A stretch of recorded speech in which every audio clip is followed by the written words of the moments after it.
Hello friends, आज हम लोग इस टॉपिक में इस वीडियो में राउल्ट के नियम के न्यूमेरिकल देखेंगे। ठीक, इसके लिए जो है एक बार पहले राउल्ट के नियम का फार्मूला देख लेते हैं। क्या था? तो राउल्ट का नियम जो है बताया गया था। पहले नंबर पे क्या बताया था? ये जो है याद रखना है किससे संबंधित है? वाष्प दाब से। वाष्प दाब से।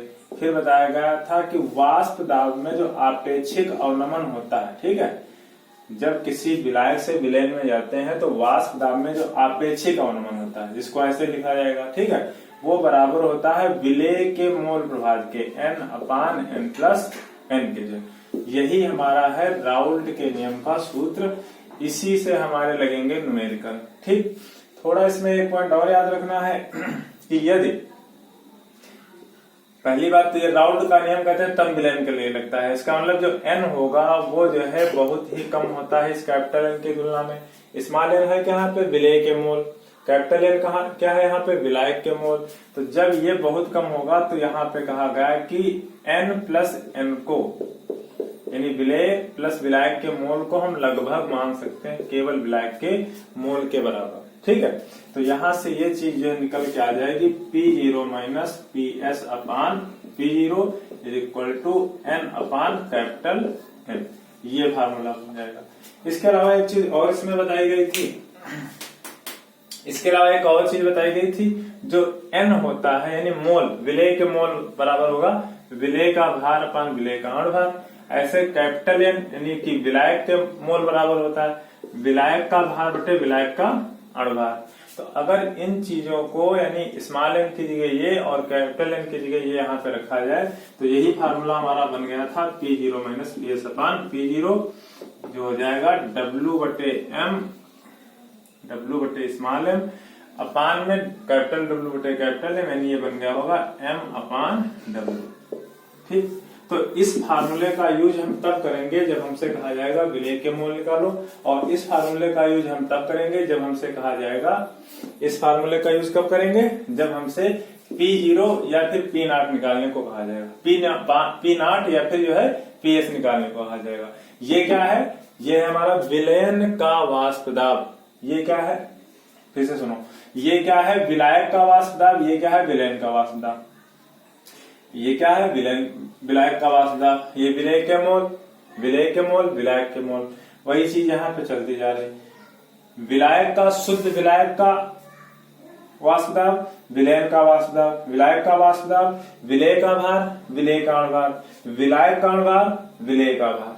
ठीक है, अब ये चीज जो है पहले बता चुके हैं, फिर भी जो है चाहो तो नोट कर लो, और फिर इससे संबंधित जो है न्यूमेरिकल देखते हैं किस टाइप के हमारे बोर्ड में पूछे गए हैं। ठीक है, तो लिखो, सवाल लिखो अगला। देखो सवाल लिख रहा होगा तुम्हारे सामने कि किसी पदार्थ के 18 ग्राम को 100 ग्राम जल में घोला गया। ठीक है, 20 डिग्री सेंटीग्रेड पर विलयन का वाष्प दाब 17.53 mm से घट करके 17.22 mm हो जाता है। ठीक है, 22 mm हो गया। तो इस पदार्थ का अणुभार ज्ञात करना। क्वेश्चन के अंदर वाष्प दाब जब लिखा हो तो समझ जाना कौन सा नियम लगने वाला है? राउल्ट का नियम। ये नियम क्या कह रहा है, या ये सवाल कह क्या रहा है? कह रहे हैं एक पदार्थ, एक विलयन है जिसमें जो पानी लिया गया है वो कितना लिया गया है? 100 ग्राम, और इसके अंदर एक कोई पदार्थ घोला गया, पता नहीं क्या है। ठीक है, इस पदार्थ का कहा है इन्होंने कितना ग्राम घोला गया है? 18 ग्राम घोला गया। इस पदार्थ का कुछ ना कुछ अणुभार रहा होगा, वही हमको निकालना, यानी ये W दिया गया है, M निकालना है। ये हमारा ग्राम लिखा हुआ है, यानी कैपिटल W, ये विलायक का भार। जल के लिए अगर अणुभार देखें तो कितना होगा? 18 निकाल सकते हो। H का 1 × 2 प्लस इसका कितना होता है? 16 हो जाएगा 18। कह रहे हैं कि जब तक इसके अंदर ये पदार्थ नहीं घोला गया, यानी केवल ये शुद्ध विलायक था, तब यहाँ पे जो इसका परासरण दाब, जो इसका वाष्प दाब था, ठीक है, यानी कि P0 वो था 17.53 mm Hg। जैसे इसके अंदर ये पदार्थ घोला गया तो इस विलयन का जो वाष्प दाब है वो घट करके यानी PS हो गया होगा 17.22 mm Hg। ठीक है, मरकरी के उसमें एक आई लिखी हुई है। तो बस ये सारी चीजें जैसे समझ में आ जाए क्या क्या दी गई हैं, उसके बाद जो है हम फार्मूला लगाएंगे राउल्ट के नियम का। ठीक है, और जो इसके अंदर मान रख के कैलकुलेट कर लेंगे। ये नोट करो, फिर जो है इनको हम फार्मूले के अंदर रख रहे हैं।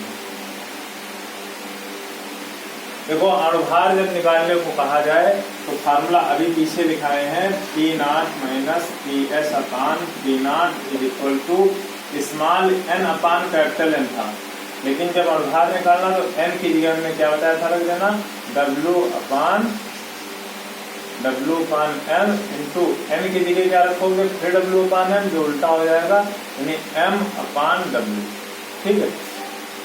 P0 क्वेश्चन पढ़ के देखना, जो मान ज्यादा हो समझ जाना P0, क्योंकि जो बता चुके हैं कि जो विलायक का वाष्प दाब होगा वो हमेशा ज्यादा होता है विलयन की तुलना में। तो क्वेश्चन में 2 बार वाष्प दाब दिया जाए तो ज्यादा जो है वो क्या होगा, P0, यानी हम लिखेंगे 17.53 माइनस 17.22 और 17.22 ये कम वाला अपान 17.53 इक्वल टू ये विलेय का भार है। विलेय का भार जो कम दिया गया होगा, कितना दिया गया, 18, तो 18 ग्राम घोला गया किसमें, जल में। अब ये जो विलेय घोला गया इसका अणुभार तुमको पता नहीं, यही पूछ भी रहा सवाल में, कह रहे पदार्थ का अणुभार बताओ, इनटू जिसके अंदर घोला गया उसका अणुभार। देखो किसमें कह रहे घोला गया, जल में, तो जल का ये क्या लिखा हुआ, अणुभार, तो जल का अणुभार निकालोगे कितना आएगा, 18 इंटू कितने जल में घोला गया, तो 100 ग्राम में, तो यहाँ पे क्या रखोगे 100। अब इसके बाद इसको क्रॉस मल्टीप्लाई, यानी इसको सॉल्व करो, m का मान निकल आएगा।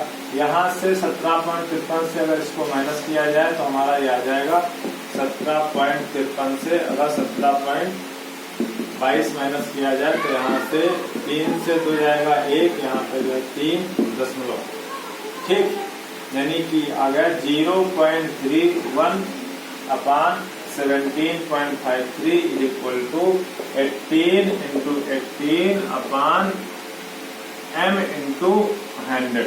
ठीक, अब यहाँ से क्रॉस मल्टीप्लाई करें तो m इज इक्वल टू हमारा आ जाएगा 17.53 इंटू 18 अपान 0.31 इंटू 100। ठीक, अब बस यहाँ से इसको सॉल्व करो, ये 17 पॉइंट लिखा हो 17.53, इसको यहाँ से सॉल्व करो जो है और आंसर आ जाएगा। ठीक, तो इसको यहाँ से अगर सॉल्व किया जाए तो सॉल्व करके देखो आंसर आएगा 183। ठीक, नोट करो इसको, फिर अगला सवाल दे रहे हैं।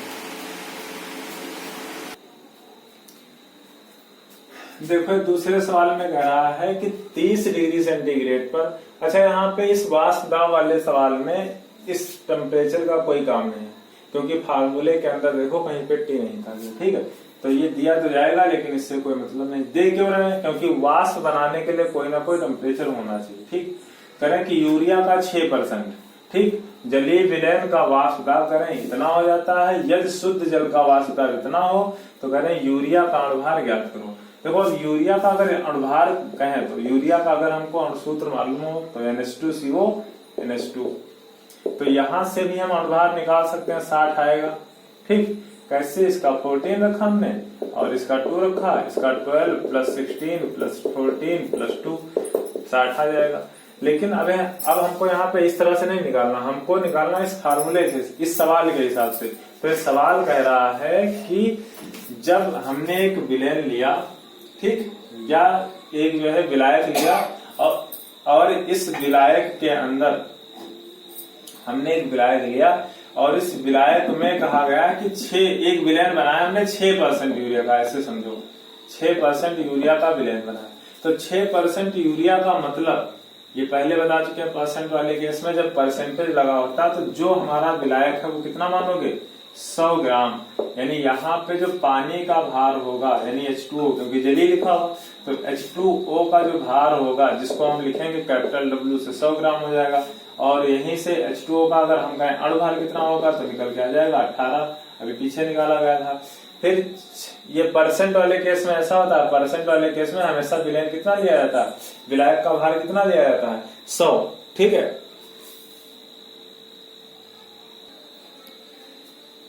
यूरिया का अणुभार कितना माना हमने, अणुभार माना कितना, 18 होता है। ठीक है, यूरिया गलत हो रहा बार बार, यूरिया का जो है 6% जलीय विलयन में यूरिया का जो भार होगा वो कितना निकल के आ जाएगा, यानी स्मॉल w आ जाएगा हमारा 6 ग्राम।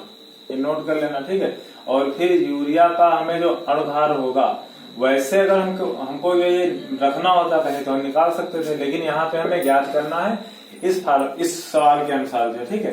बाकी जल के अंदर घोला गया तो जल कितना लेना है, परसेंटेज के केस में 100 लेना है। इसका अणुभार कितना है 18।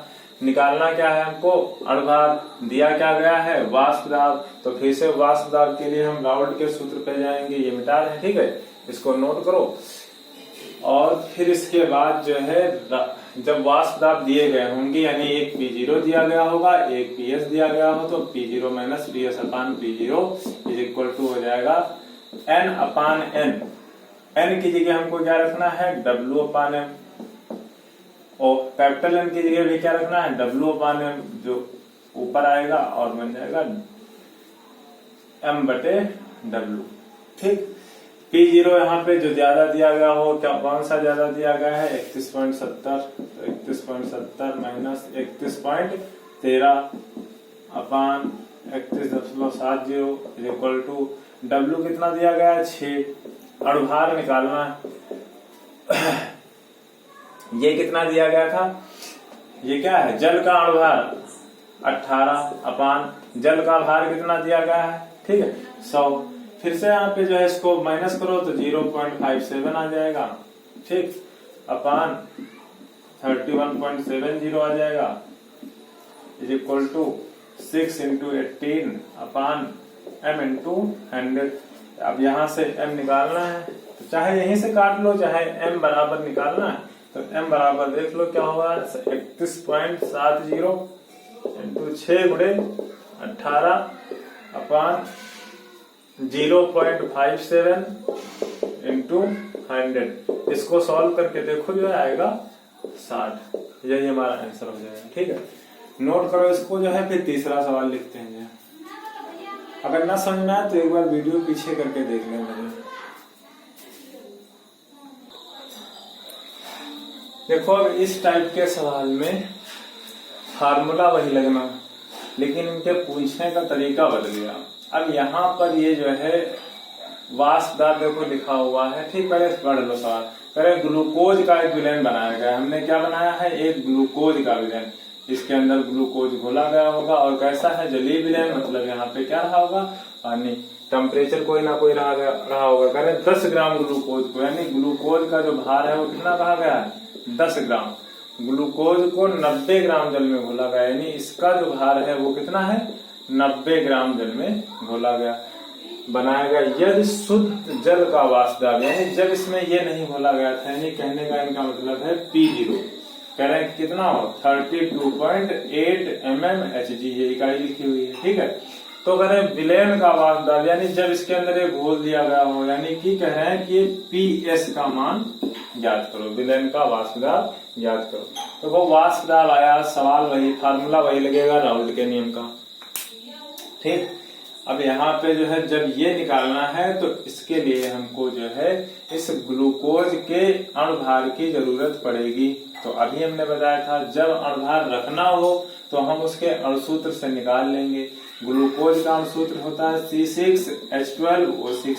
तो यहाँ से निकालोगे तो कार्बन का परमाणु भार कितना होता है 12, तो वर्षंग 72 हो जाएगा, प्लस 12 हो जाएगा, प्लस 16 96, ठीक है। जोड़ोगे कितना आ जाएगा 180। ऐसे अगर जल के अणुभार की बात करें यानी कैपिटल M, तो इसका भी निकाल सकते हो 2 + 16 यानी कि 18 आ जाएगा। अब small w, small m, capital W, capital M, P0 मालूम है, PS निकालना है, ठीक। तो अब फार्मूला हम यहाँ पे कौन से लगाएंगे, वही राउल्ट के नियम का। P0 minus PS upon P0 is equal to small n upon small n plus capital N। यार को जब बताया था कि हमें इनमें से कुछ निकालना होगा तो हम ये पूरा वाला फार्मूला लगाएंगे जो, ठीक है।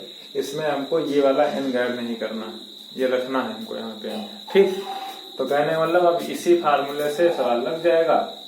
मान रख दो सबके, कैलकुलेट कर लो। तो P0 का मान हम कितना रखेंगे 32.8 माइनस PS का मान निकालना ही है, फिर 32.8 इज इक्वल टू एन की जगह हम क्या रखेंगे बोलो, W/M अपान, ठीक भाई इस एन की जगह चलो यही रखे देते हैं, एन की जगह हम क्या रखेंगे W/M, और यहाँ पर भी क्या रहेगा W/M प्लस कैपिटल W/M, ये रहेगा। तो W की जगह बोलो क्या रखेंगे, स्मॉल w कितना है हमारा 10, m की जगह कितना रखा जाएगा 180, फिर यहाँ पे 10/180 प्लस यहाँ पे क्या रखोगे कैपिटल W कितना है हमारा 90 प्लस m की जगह कितना रखोगे 18। अब चाहे इसको अलग सॉल्व कर लो, इसको अलग सॉल्व कर लो, अलग सॉल्व करके यहाँ पे वैल्यू रखो आके, चाहे यहीं पे काट पीट लो जो है, ठीक। थोड़ा यहाँ पे समझना पड़ेगा ध्यान से जो है, कैलकुलेशन में जो है समझने। तो देखो ये 0 से 0 तो कट ही जाएगा, ये 0 से 0 कट जाएगा, ठीक।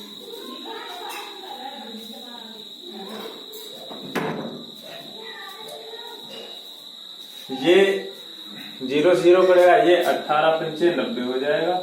अब यहां से अगर देखा जाए तो पहले ये इसके नीचे इसको जोड़ लिया जाए, तो ये हमारा देखो अलग हम जोड़ रहे हैं, इसको यहां से मिटाओ, ठीक।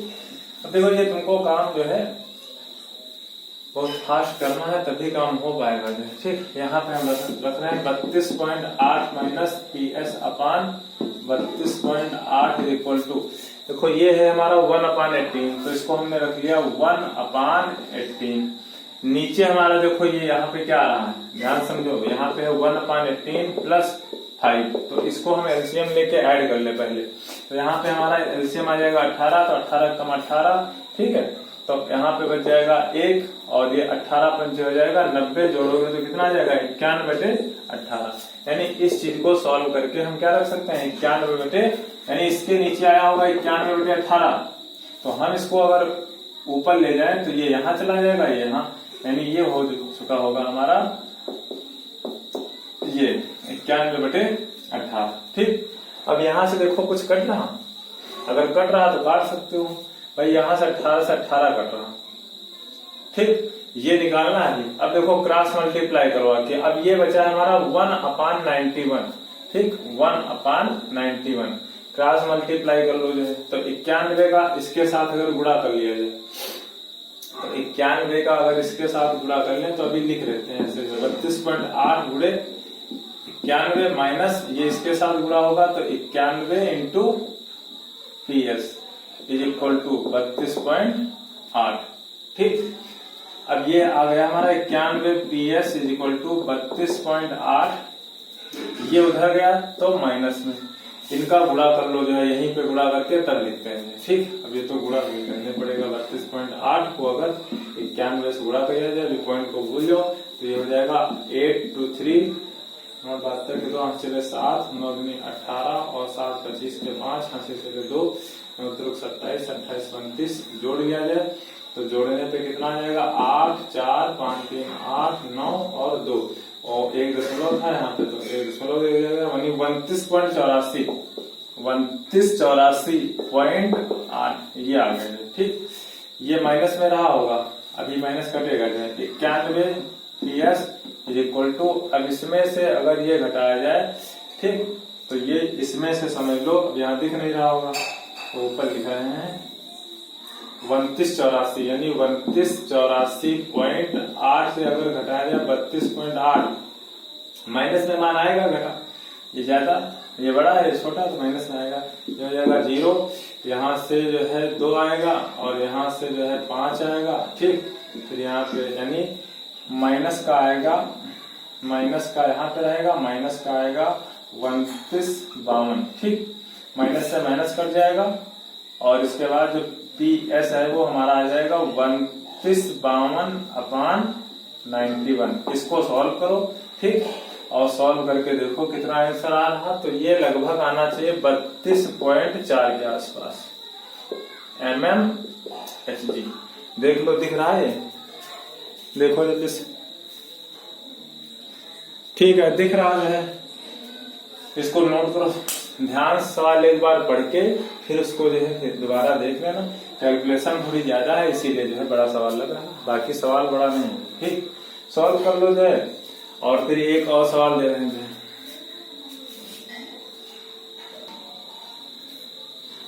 अब आज इस वीडियो में इतना ही रख रहे हैं, ठीक है। अगले वीडियो में कुछ अच्छे सवाल जो है इस टॉपिक से करेंगे, ठीक।